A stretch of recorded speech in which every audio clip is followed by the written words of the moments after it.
आजम खान को supreme court ने दी उबूरी जमानत। 2 साल से सीतापुर जेल में थे कैद।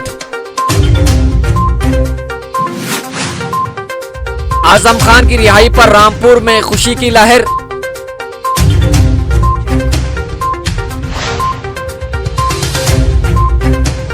समाजवादी पार्टी के सीनियर लीडर आजम खान को सुप्रीम कोर्ट से बड़ी राहत मिली है। अदालत उज़्मा ने जमीन पर कब्जे और फरेबदही के मुकदमे में इनकी उबूरी जमानत की दरखास्त मंजूर कर ली है। कोर्ट ने यह जमानत आर्टिकल 142 के तहत इसे हासिल खुसूसी के इख्तियारात का इस्तेमाल करते हुए दी है। साथ ही अदालत उज़्मा ने हिदायत दी है कि वो ट्रायल कोर्ट में 2 हफ्ते के अंदर मुस्तकिल जमानत की दरखास्त पेश कर सकते हैं। मुस्तकिल जमानत पर फैसला आने तक उबूरी जमानत जारी रहेगी।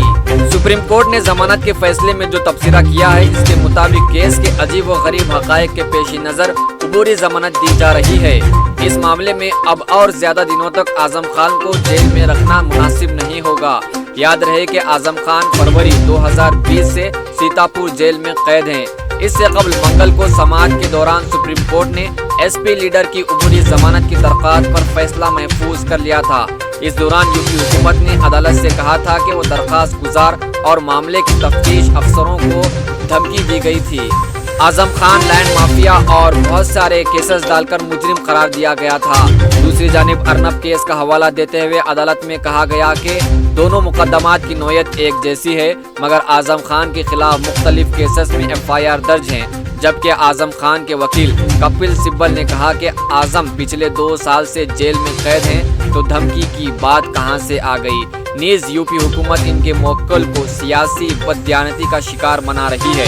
गुज़िश्ता समाअत के दौरान अदालत ने हैरत का मुजाहरा करते हुए कहा था कि जब तमाम मुकदमात में जमानत हो गई तो आजम के खिलाफ नया मुकदमा कैसे दर्ज कर लिया गया।